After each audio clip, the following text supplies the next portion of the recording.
आज का टॉपिक है हिंदी व्याकरण से संज्ञा। संज्ञा किसे कहते हैं, उनके प्रकार और सारे चीज़ को डिटेल से डिस्कस करेंगे। तो सबसे पहले समझते हैं संज्ञा किसे कहते हैं। आप सिंपल सा याद रखिए, नाम को संज्ञा कहते हैं। नाम को क्या कहते हैं, संज्ञा। यानी किसी के भी नाम, चाहे व्यक्ति का हो, चाहे स्थान का हो, चाहे जाति का हो, यानी किसी के भी नाम को क्या कहेंगे, संज्ञा कहेंगे। जैसे पंखा नाम है, दिल्ली नाम है, गंगा नदी नाम है, यानी किसी के भी नाम को हम लोग संज्ञा कहते हैं। ठीक है, इतना बात समझ गए। अब देखिए संज्ञा जो है 5 भेद होते हैं संज्ञा के। संज्ञा के कितने भेद होते हैं, 5 भेद। कौन कौन से, व्यक्तिवाचक संज्ञा, जातिवाचक संज्ञा, भाववाचक संज्ञा, ठीक है, द्रव्यवाचक संज्ञा और समूहवाचक संज्ञा। कितने भेद होते हैं, 5 भेद होते हैं। एक एक करके डिटेल से देखेंगे। जैसे व्यक्तिवाचक संज्ञा किसे कहेंगे, जो खास व्यक्ति का बोध हो, जो दुनिया में और कहीं नहीं है, केवल एक हो, दुनिया में केवल एक हो तो वो हो जाएगा व्यक्तिवाचक संज्ञा। खास हो यानी और कहीं नहीं हो, जैसे गंगा नदी और कहीं है क्या, नहीं है, तो गंगा नदी हो गया क्या, संज्ञा। भारत, भारत और कहीं है क्या, नहीं, तो ये हो जाएगा आपको व्यक्तिवाचक संज्ञा। और देखिए यहाँ पे अमेरिका और कहीं है क्या, नहीं है, तो ये हो जाएगा आपको व्यक्तिवाचक संज्ञा। मतलब जो कहीं नहीं हो, यूनिक हो, अकेला हो, खास हो, उसे क्या कहेंगे, व्यक्तिवाचक संज्ञा। ठीक, जातिवाचक संज्ञा, जो शब्द किसी व्यक्ति या वस्तु के संपूर्ण जाति का बोध कराता हो, संपूर्ण जाति का बोध कराता हो, तो उसे कहेंगे जातिवाचक संज्ञा।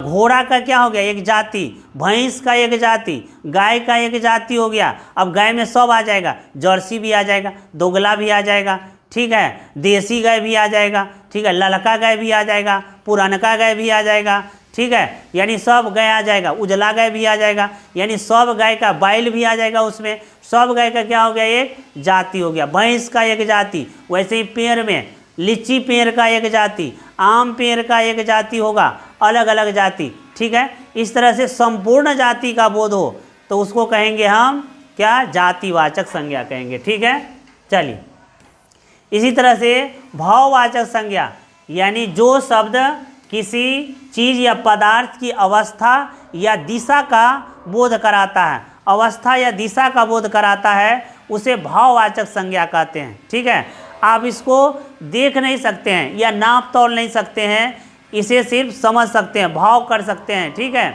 जैसे बचपन, बुढ़ापा, सहसा अवस्था, जवानी हो गया, मिठास हो गया, सुंदरता हो गया।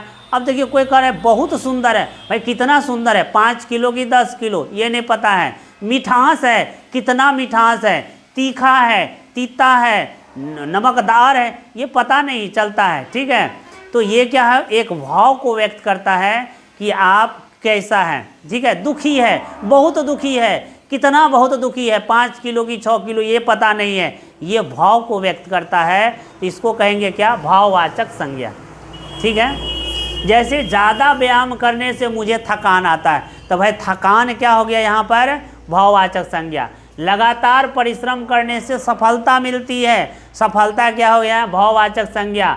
मुझे तुम्हारी आंखों में क्रोध नजर आता है, क्रोध, क्रोध क्या हो गया यहाँ पर, भाववाचक। लोहा एक कठोर पदार्थ है, कठोरता को आप पता नहीं कर सकते कितना कठोर है, तो ये क्या हो गया यहाँ पर, कठोरता हो गया यहाँ पर, भाववाचक संज्ञा। द्रव्यवाचक संज्ञा, वैसी संज्ञा जिसको गिना नहीं जा सकता है लेकिन नापा तोला जा सकता है। ठीक है, वैसी संज्ञा जिसे गिना नहीं जा सकता है लेकिन नापा तोला जा सकता है, उसे कहते हैं द्रव्यवाचक संज्ञा। जैसे देखिए कोयला, कोयला को आप गिन सकते हैं, नहीं। पानी को आप गिन सकते हैं, तेल को आप गिन सकते हैं, गेहूं को आप गिन सकते हैं, चावल को, आटा को गिन सकते हैं, घी को आप गिन सकते हैं। ये सारा क्या है, द्रव्यवाचक संज्ञा, जिसे तौला तो जा सकता है लेकिन गिना नहीं जा सकता है, उसे द्रव्यवाचक संज्ञा कहेंगे। ठीक, जैसे मेरे पास लोहे का आभूषण है। अब आभूषण किसके हैं, सोने का है, तो सोना क्या हो गया, सोना को गिन नहीं सकते हैं, सोना क्या हो गया, एक सोना हो गया आपको द्रव्यवाचक। 1 किलो घी, घी क्या हो गया यहाँ पे, द्रव्यवाचक। मुझे चावल, चावल पसंद है, चावल हो गया द्रव्यवाचक।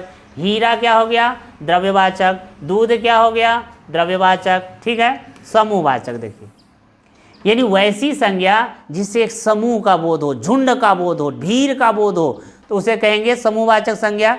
परिवार का भी बोध हो, परिवार में मान लिया 7 सदस्य है तो परिवार भी क्या हो गया, एक परिवार भी हो गया एक समूहवाचक संज्ञा। मेला में बहुत भीड़ है, मेला में बहुत भीड़ है, भीड़ क्या हो गया यहाँ पे, समूहवाचक संज्ञा। ट्रेन में बहुत भीड़ है, हे गाय का झुंड जा रहा है तो झुंड क्या हो गया यहाँ पे, समूहवाचक संज्ञा। तो जो समूह का बोध हो तो उसको कहेंगे समूहवाचक संज्ञा। जैसे हो गया समूह, परिवार, कक्षा, सेना, पुलिस हो गया। भारतीय सेना दुनिया की सबसे बड़ी सेना है, यहाँ सेना क्या हो गया, समूहवाचक संज्ञा हो गया। वीडियो पसंद आता है तो लाइक और सब्सक्राइब जरूर कर दीजिएगा, ठीक है।